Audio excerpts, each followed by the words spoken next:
This theater is built on Copacabana, which is the most famous beach in the world.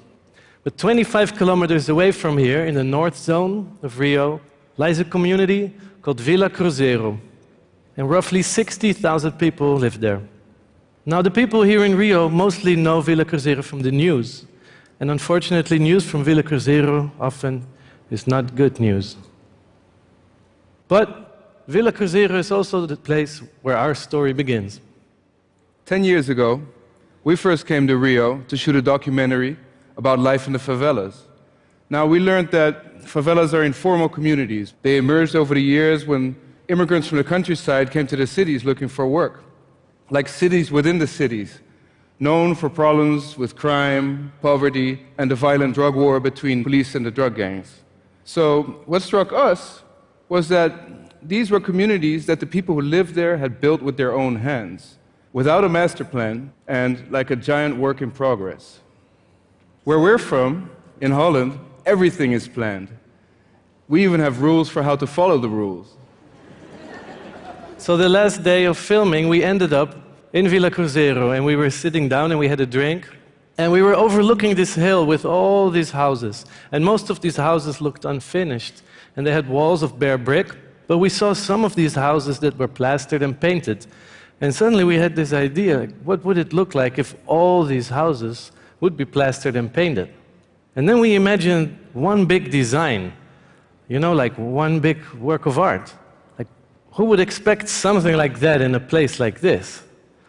So we thought, would that even be possible? So first we started to count the houses, but we soon lost count. But somehow the idea stuck. We had a friend. He ran an NGO in Villa Cruzeiro. His name was Thngyou, and he also liked the idea. He said, you know, everybody here would pretty much love to have their houses plastered and painted. It's when a house is finished. So he introduced us to the right people, and Vitor and Mauri became our crew. We picked 3 houses in the center of the community, and we start here. We made a few designs, and everybody liked this design of a boy flying a kite the best. So we started painting, and the first thing we did was to paint everything blue. And we thought that looked already pretty good. But they hated it. The people who lived there really hated it. They said, what did you do? You painted our house in exactly the same color as the police station. In a favela, that is not a good thing. Also the same color as the prison cell. So we quickly went ahead and we painted the boy. And then we thought we were finished. We were really happy. But still, it wasn't good because the little kids started coming up to us and they said, you know, there's a boy flying a kite, but where is this kite? We said, it's art. You know, you have to imagine the kite. And they said, no, we want to see the kite. So we quickly installed the kite way up high on the hill so that you could see the boy flying the kite and you could actually see a kite. So the local news started writing about it, which was great. And then even Guardian wrote about it.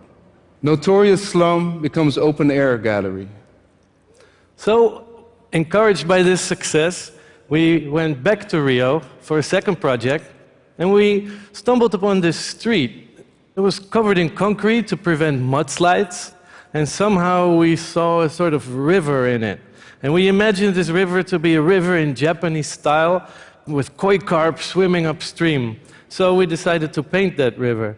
And we invited Rob Admiral, who is a tattoo artist, and he specialized in the Japanese style.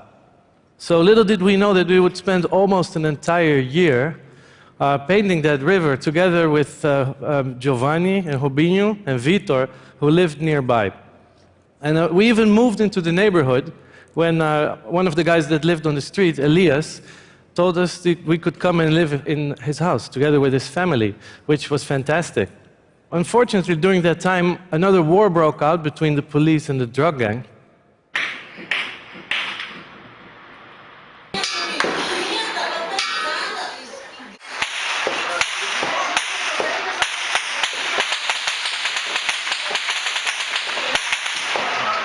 We learned that during those times, people in communities really stick together during these times of hardship. But we also learned a very important element, the importance of barbecues. Because when you throw a barbecue, it kind of turns you from a guest into a host. So we decided to throw one almost every other week, and we got to know everybody in the neighborhood. We still had this idea of the hill, though. Yeah, we were talking about the scale of this, because this painting was incredibly big, and it was insanely detailed, and this process almost drove us completely insane ourselves. But we figured that maybe during this process, all the time that we had spent in the neighborhood was maybe actually even more important than the painting itself. So after all that time, this hill, this idea was still there. And we started to make sketches, models, and we figured something out. We figured that our ideas, our designs had to be a little bit more simple than that last project, so that we could, paint with more people and cover more houses at the same time. And we had an opportunity to try that out in a community in the center part of Rio, which is called Santa Marta. And we made a design for this place, which looked like this. And then we got people to go along with it, because turns out that if your idea is ridiculously big, it's easier to get people to go along with this. And the people of Santa Marta got together, and in a little over a month, they turned that square into this.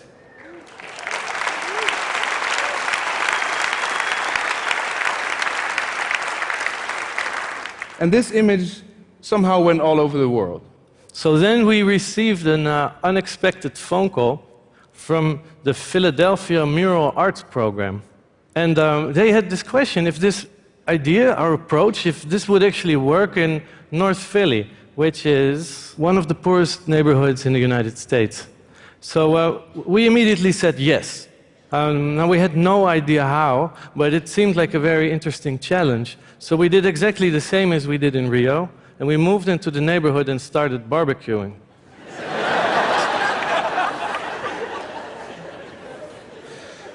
So the project took almost 2 years to complete, and we made individual designs for every single house on the avenue that we painted.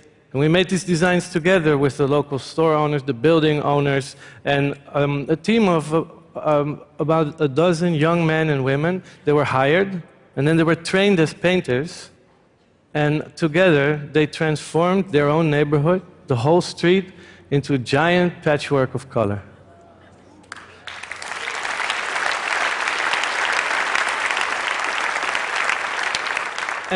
And at the end, the city of Philadelphia thanked every single one of them and gave them like a merit for their accomplishment. So now we had painted a whole street.